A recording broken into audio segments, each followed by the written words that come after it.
You can use AUDIOKEY 3 to configure the settings of AudioLink. The settings you change here will become the default settings every time you use AudioLink. Select Connectivity options from the menu. Make sure AudioLink is paired with your phone. Select AudioLink from the list and tap Next.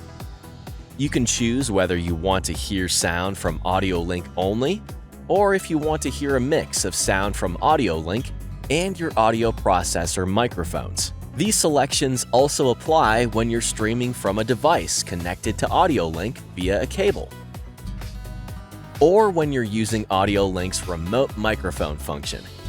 To hear a mix, check the box.